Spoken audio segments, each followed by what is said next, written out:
Welcome boys and girls from YouTube. My name is Sloth. This is the Sloth version. Thanks a lot for stopping by on today's video. I really hope that you have a good time and I hope that you still enjoy Season 2 as much as I do. I know it can be a bit overwhelming, especially because now we not only have those new, or not new dungeons, but those old dungeons where we have to build new teams, but also now we have those challenge modes. And I hope that you are not overwhelmed.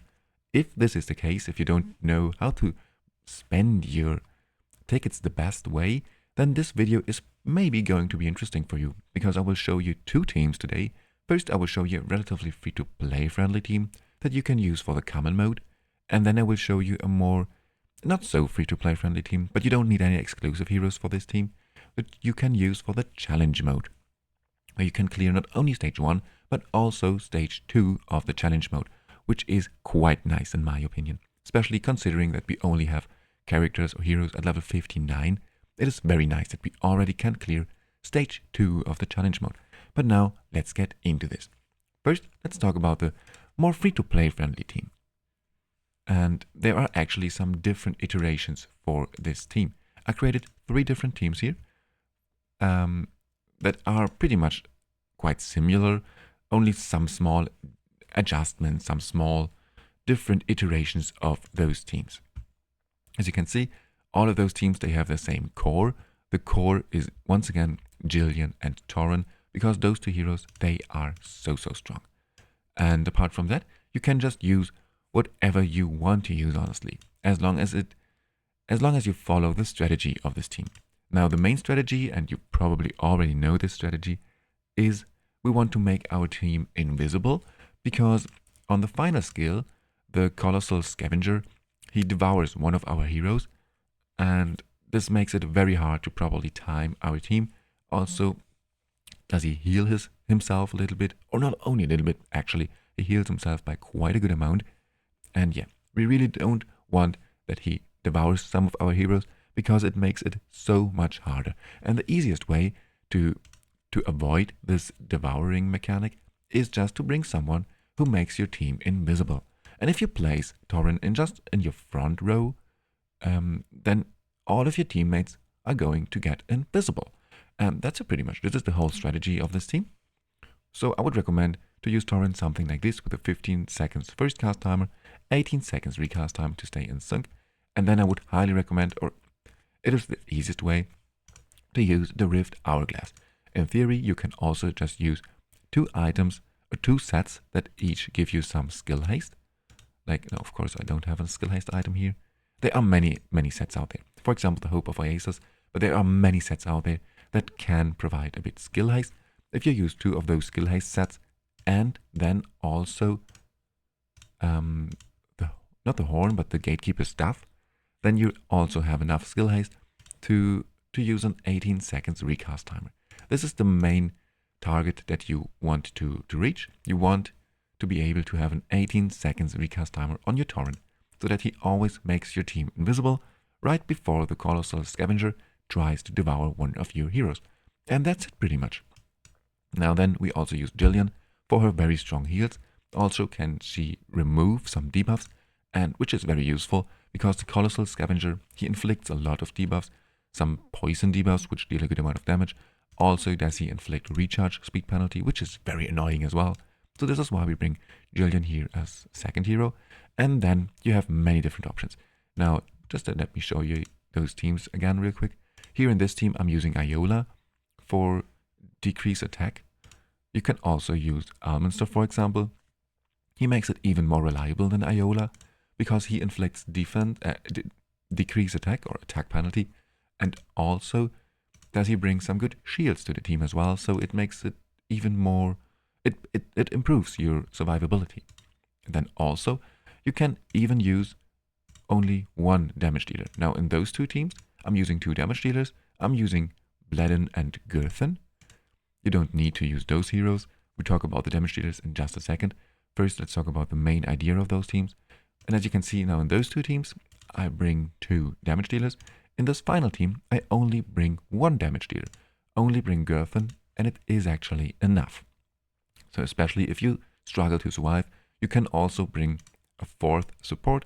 In this case, I'm bringing Garius, but this is absolutely not recommended or not needed in most cases. In most cases, those 3 heroes, who are by the way all 100% free-to-play friendly, just like Gyarius is as well, then you should have a good time with surviving the Colossal Scavenger. And yeah, now if you talk about the damage dealers, once again, just to talk about this one last time, you can always use alternatives for those damage dealers. This is why I'm using only epic damage dealers, as long as you have any strong legendary damage dealer. Single target ideally, for example Casper can do this very good. You can use Premza, you can use Tarivol, Nastienka. I think even heroes like Filto or of course Durham would be very good for this as well. So there are many different options.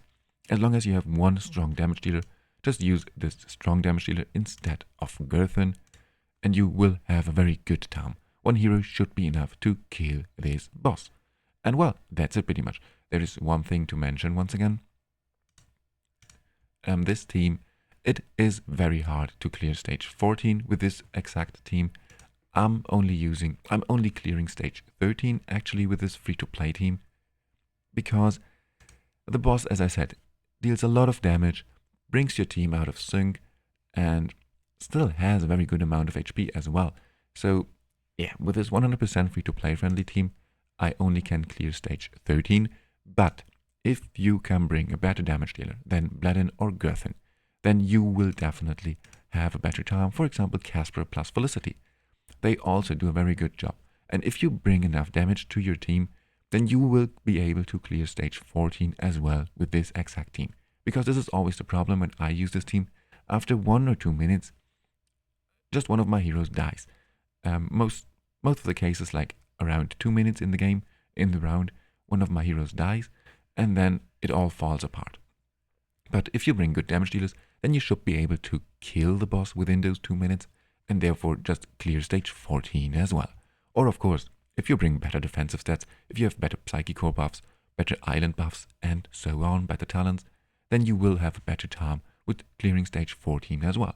But well, this is like the free-to-play team for the common mode, for the normal mode. Now, let me show you my team that I've been using for the challenge mode. And as I said, this team not only run stage 1, but also stage 2 very good. Very confident that this will always, or it is not 100% reliable. Sometimes just something weird happens. Sometimes you are just like 0.5 seconds or so too late. Sometimes something gets out of sync, then it does not work, but it is still, I tried it like 2 or 3 times, and 2 out of the 3 times it succeeded. Yeah, this is absolutely enough. If it succeeds 1 time out of 5 times, it is still enough, honestly, especially early on when it comes to those challenge modes, because yeah, there is a very good reason to always try to farm the highest possible stage in the challenge mode. So okay, let's get into this. First, let me show you my ally buffs real quick. Here I'm using just a normal buff that everyone has, and then for my second ally buff, I'm using a combination where we can reduce the enemy's defense by 5%, so up to 15%, and this triggers every single time that 25 buffs are granted. Now in this team, actually, we are granting a lot of buffs, because we are using, you probably already guessed it, the combination of Zephyr and Ogok. Also are we using Tia, who also inflict, oh, what is this? Why is this team so weird? Also are we using Thea, who also grants some buffs. So this is why we have a relatively good time at decreasing the enemy's defense by up to 15%. And when we look at this, 1600 defense, 15% is actually, it's a quite good amount. It helps us just to deal more damage. And well, this is pretty much the team. The idea of this team is that we have, thanks to Ogok and Zephyr, we have a nearly 100% uptime of the unkillable buff, and then, or the invincible buff, and then we use Tia here, and Thea just does exactly what Torin used to do in the other team. She grants invisibility, so that none of our heroes gets devoured by the Colossal Scavenger. And that's it pretty much. This is the core, Ogok, Zephyr, and Thea. And then we use 2 damage dealers. Now here I'm using Flora and Felicity, but you can use whatever damage dealer you want. There is only one thing that you have to pay attention. The 2 damage dealers that you bring here in this team they have to be ranged, because Thea, she only grants invisibility to ranged allies. So it has to be ranged heroes that you bring here, but any ranged hero will do the job.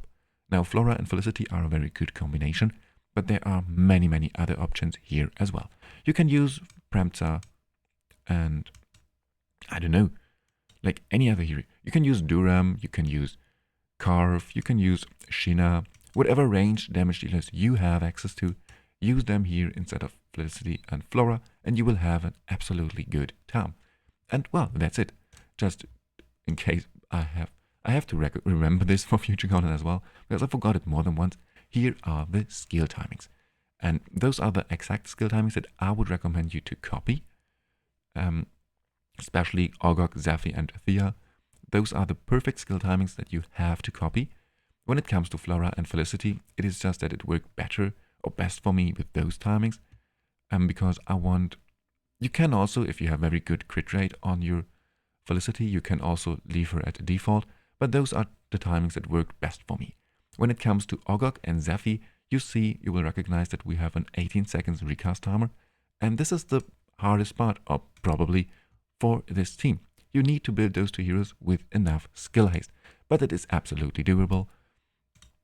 First, as you can see, you want less than or exactly 18 seconds for one complete recharge on your Ogok and your Zephy. On Ogok, I'm just using the Gatekeeper stuff for some skill haste, and then 2 sets that each provide a little bit of skill haste, so that you have enough skill haste to have less than 18 seconds recast timer. And for Zephy, for one of your heroes, you can decide freely if you want to use this on Zephy or on Ogok, of course. I'm just using the Rift Hourglass because it provides 18 extra skill haste, which is enough. Now, it is not shown here, but 80 skill haste is enough to guarantee you an 18 seconds recast timer. Because as you can see here on Ogok, I only have 65 skill haste and I have less than 18 seconds recast. So yeah, that's it. One hero with Rift Hourglass, the other hero with the Gatekeeper staff and 2 skill haste sets. And then you are fine.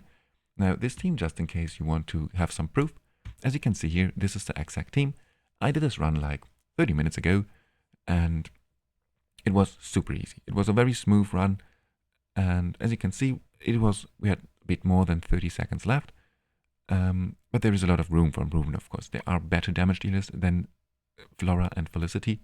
I know that Flora deals very good amount of damage, but she really depends on her wild allies. And the problem with this team is that we only have one other wild hero, Felicity, so Flora deals not as much damage as she normally can do. So yeah, there is room for improvement as always. I think if you, for example, use Shina and Zarok or so, Zarok is he called? Zorak? Shina and Zorak, you will have a probably even easier time. It will probably be even faster. And yeah, that's it. I really hope that I've mentioned everything. I can create, I hope that I don't forget this in just a second, but I will give you more.